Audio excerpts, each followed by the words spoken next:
Hola a todos, ¿cómo están? Bienvenidos a la Taberna del Bardo. Una vez más vamos a ver un análisis de la extensión de Furia, en este caso la raza bestia. Estas reinvenciones son exclusiva responsabilidad mía, así que si no les gusta pueden dar su opinión en la caja de comentarios o en alguna otra instancia. Se ruega igual compartir, basificar esto, porque genera así espacios de conversación.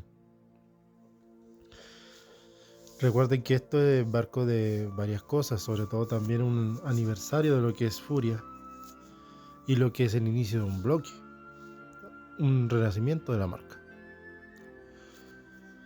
Como consideración final tenemos eso, que esto es un análisis de un fan. No hay nada técnico, como ven hay cartas bastante divertidas y rotas. Así que para efectos prácticos es una reimaginación. Tómenlo como si fueran cartas estrella. Primero la estrategia. Con estas nuevas 11 cartas que vino en la raza bestia, tenemos cartas que dan un boost de ataque. Cartas que ganan mucha bonificación, cartas que dan imbloqueabilidad, cartas que dan fuerza. O sea, ya nos centramos en el aspecto de control que tenía ese control de fuerza y nos vamos por el agro puro. Tenemos Dragón de Galis y Garm que da cuerpo de ataque. Y Amni que venía haciendo lo mismo que el escarabajo, pero jugándolo con el cementerio. Dando una pequeña sinergia entre el Amit y Garm. O devastador en caso de que barrieras con todo. Una reimaginación que hubo fue la carta de estrella de Dragón de Gales, que de pasar de coste 3 pasa a coste 2. Un cambio en esencia pequeño, pero muy fuerte, muy poderoso. Le hacía más rápido que las cartas guerreros como el Leonidas. Así que ya eso te decía que Dragón de Gales lo podías jugar el primer turno, el segundo turno los escarabajos y ya pegabas 4. Muy simple, pero poderoso. Lo que lo hacía bastante divertido.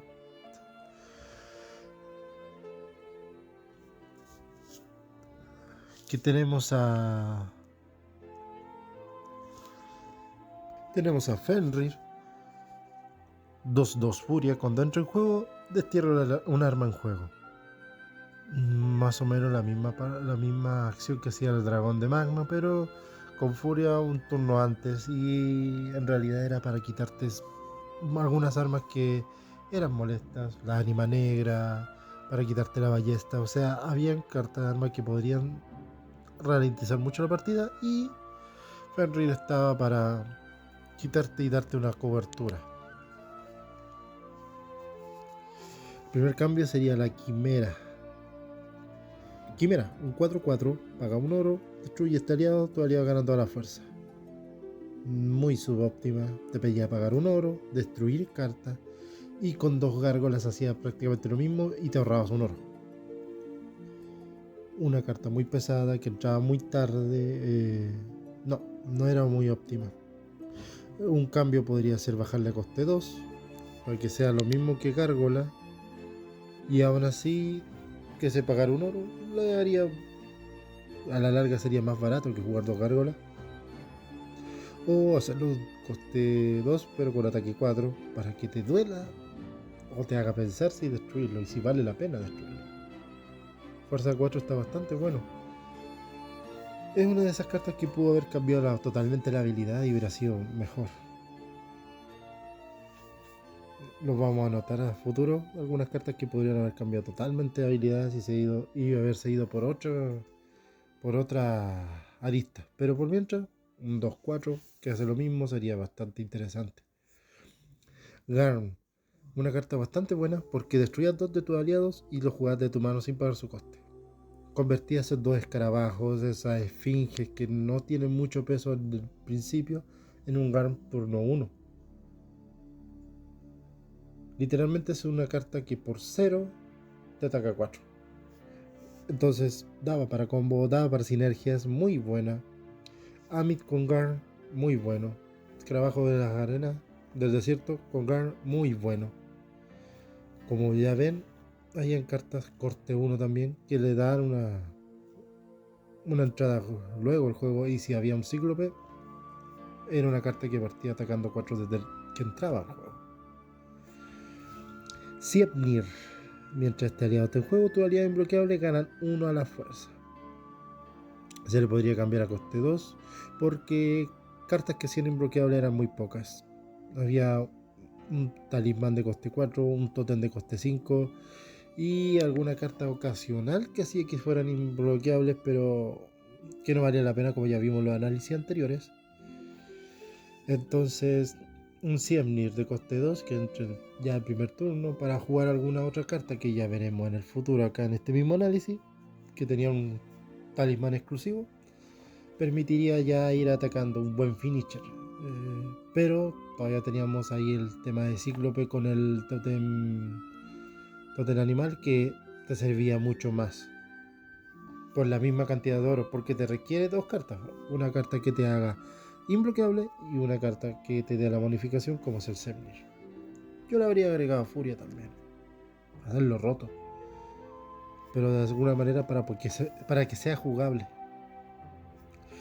Pitón. Cuando este aliado entra en juego, puedes buscar la carta Altar de la Esfinge en tu mazo castillo, mostrarla a tu oponente y ponerla en tu mano. Altar de la Esfinge era una carta que era soporte para la Esfinge del norte y del sur. Por ende, Pitón, aunque no fuera una carta Esfinge, era parte de un arquetipo. Una carta con eco que te buscaba al altar y el altar hacía un par de cosas más. También tengo una idea a futuro de ver un tema de arquetipos y me gustaría partir al tiro con ese arquetipo que era la Esfinge, que es como el más definido, pero hay otros que se pueden ver todavía ahí escondidos, pero que se podrían haber aprovechado. Las habilidades de eco o de búsqueda específica eran muy buenas, pero el tema es que las cartas que buscaban eran muy injugables. Ya tenemos el caso de Hela con Loki, que no tenía mucha cabida, y el altar de la Esfinge, por el coste que tenías, mejor jugabas la combinación Cíclope con el tótem de animal y listo. Tenías mejores resultados. Y ya gastabas 2 cartas igual. Pero igual, parte de un arquetipo que si se hubiera sido considerado una esfinge de más. Por último, que como es de coste 2, que se considera una esfinge del norte, pongámoslo una del sur, pero que reciba esa bonificación.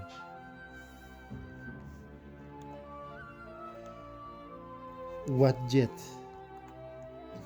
Un 1-2 que solo puede ser declarado atacante si los demás aliados son de raza bestia.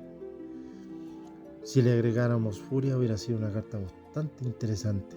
Y tomando en cuenta la ilustración, lo hubiéramos puesto como pareja del Pitón para hacer la parte de una parte del arquetipo de esfinges.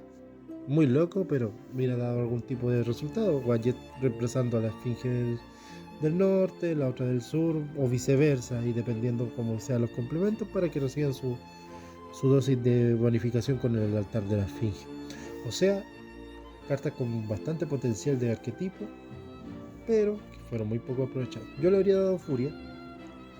Se vio Wadjet, sí soy yo, pero le hubiera dado Furia para hacerlo más atractivo aún. Una carta que solo puede ser declarado cuando todos los aliados son de raza bestia. Si es la única, lamentablemente no cumple esa condición. Si hay otra en juego, sí.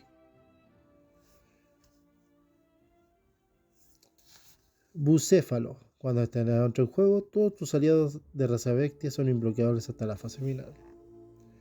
Lo que yo habría hecho para que Bucéfalo sea jugable sería cambiarlo a coste 3 para que entre un turno antes, porque ya tenemos un talismán que entra en turno 4 y un totem que entra en turno 5, entonces para que sea más jugable, y con Furia para que entre atacando. Bestia ya se caracterizó por tener un ataque continuo, un agro ahí. Entonces, haberlo hecho que atacaran cuando entre en juego para poder seguir un tempo. Primer turno los escarabajos, segundo turno el dragón de Gales y ya para el tercer turno bucéfalo con alguna otra cosa. Si ya vieron, Semnir y bucéfalo combinan. Ya para ese otro turno, alguna generación de oro o no sé, para cuarto turno tener esos dos y sería un finisher más que decente con esas modificaciones. Pegaso. Una vez por turno puedes destruir uno de tus aliados para que este aliado sea imbloqueable hasta la fase final. La opción más viable hubiera sido darle o furia o darle imbloqueable de por sí y hacerlo destruyendo un aliado para que los demás sean imbloqueables. Pseudo imbloqueabilidad. No es malo, pero pudo haber sido mejor. Y estas eran las cartas que fomentaban el uso de Semnir. Por eso apareció una carta que los imbloqueables ganaron la fuerza. ¿Pudo ser mejor? Obviamente. Golpe bestial. Esta era la carta que yo le estaba diciendo, que tus aliados raza bestia son imbloqueables hasta la fase final, turno 3. ¿Qué pasa? Que ya habían otras cartas que hacían lo mismo, y jugar talismán para hacer esto era inviable porque teníamos la nana, teníamos los helios, teníamos la fe sin límite. Anular talismán era mucho más sencillo que anular un aliado o anular un tótem. Pero aún así, bajándole a coste 2, sería un finisher decente, un Sievnir, golpe bestial, y el turno que juegues ya ibas a tener una imbloqueabilidad. Pasabas por ser encima de todos los oponentes. Amit. Cuando esté aliado en juego, puedes buscar una copia de esta carta en tu cementerio y jugarla sin pagar su coste. Como vemos, ya habían cartas que descartaban, habían cartas que como las armas que habían en Furia, o las cartas que destruyen. Entonces, Amit era obvio que íbamos a tenerlo en el cementerio. Un devastador, un Garm. Entonces, dejarlo coste 1, dejarlo coste 2 hubiera sido bastante ideal. Porque la de combos que se hubieran armado con Garm, hay un coste 1 hubiera sido roto, obviamente. Pero como les digo, depende de que las copias estén en el cementerio. O sea, turno 1 no es una carta de turno 1, ni de turno 2, ni de 3. Incluso tienes que dejar que te golpeen en algunos casos. A menos que seas masoquista y tengas alguna bola de acero, alguna greba que te haga botar cartas o descartar. Y ahí que te pareciera Admit. Pero eso depende de la suerte. Entonces, Admit tuvo un buen concepto, pero un coste no tan grande. No está tan bueno y óptimo. Con un coste 1 parece rota, pero como depende de la suerte, más que de la estrategia en ese sentido, y las cartas para paquetearte las cartas eran de coste 3, ya era tener un tótem para algo subóptimo.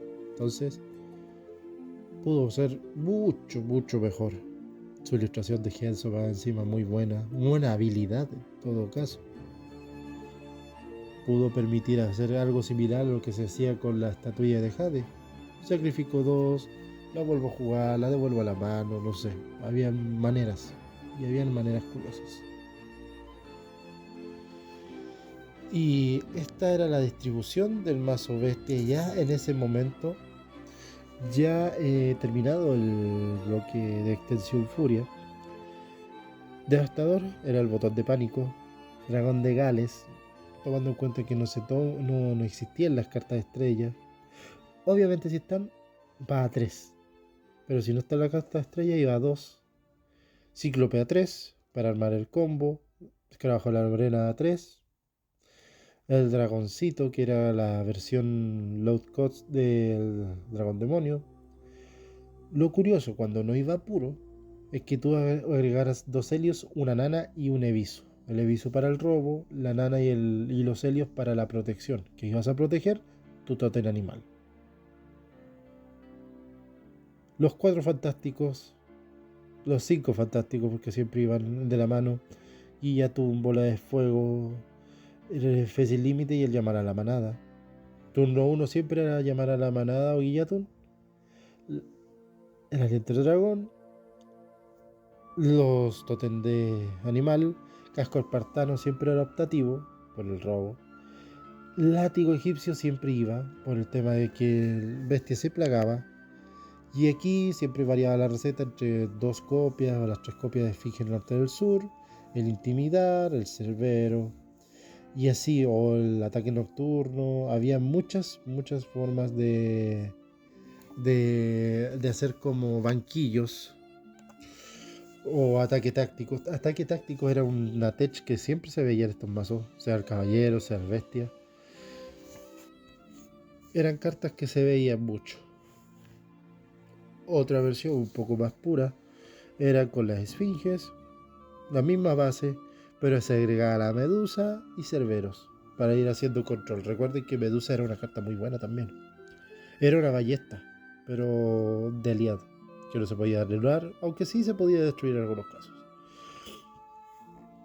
Todas estas cantidades variaban, lo que no variaba era la cantidad de aliados, pero los soportes extras sí eran variables y la cantidad de oro siempre iban entre los 13 o 14, nunca 15, porque como es una raza agro, una raza rápida, no necesitaba tanto. Bestia era bastante estable, con buena búsqueda, que te armaba la estrategia rápido. Siempre en base al combo Cíclope más el Totem, donde tus aliados ganaban todas las fuerzas. Uno de los mejores bonificadores. Más encima, como Cíclope les daba furia, apenas entraran en juego ya tenías un cuerpo poderoso. Un escarabajo, un 1-3 con furia, imagínense. Ignoren ese aviso porque se me olvidó quitarlo, porque recuerden que en esos tiempos los raciales eran solo las cartas con raza. Aunque dependía del torneo, que a veces agregaban alguna otra carta sin raza, obviamente no, para poder determinar algo. Pero bueno, ese era el orden, era un mazo agro, no había mucho control, más que un poco del cerbero como botón de pánico, el devastador y la medusa. Como ven, era un formato de golpe. O sea, yo ataco y para mi mirror, con mi medusa te bloqueo a tu dragón de Gales, bloqueo a tu Lancelot, bloqueo a tu Leonidas. Y en el caso de los Eternos tenían muy pocas opciones, te bloqueo a tu Oberon, que era como lo más poderoso. Lo que podía subir más poderoso. Entonces, como ven, un mazo bien jugado al control, pero más que nada con agro. No como antes que era solo pausado. Así que tenemos una propuesta bastante interesante. Si ustedes recuerdan los mazos bestias distintos, me avisan, porque realmente había muchas recetas, pero el core era siempre, incluso el devastador sobraba a veces. A veces eran sin devastador, pero yo vi muchos con el devastador como botón de pánico total. Algunos agregaban Banshee, los Leviatán, entonces se iban recuperando. O el altar de Ra también. Pero esos eran casos muy determinados. Así que gracias por llegar al final y nos vemos en los siguientes videos para poder ir trabajando por este proyecto que le tenemos con mucho cariño. Y como ya ven, hay ideas de arquetipos de esfinge o reworks completos de las cartas, siguiendo ciertos patrones. Porque, por ejemplo, Bucéfalo, el caballo de Alejandro Magno, pudo haber jugado con algo relacionado a él. Entonces, si tiene Alejandro Magno, se consideran guerrero, no sé, una cosa bien interesante, o tu Alejandro Magno era más barato. Hay muchas opciones, muchas ideas. Así que nos vemos y nos vemos en el siguiente video. Adiós, todos.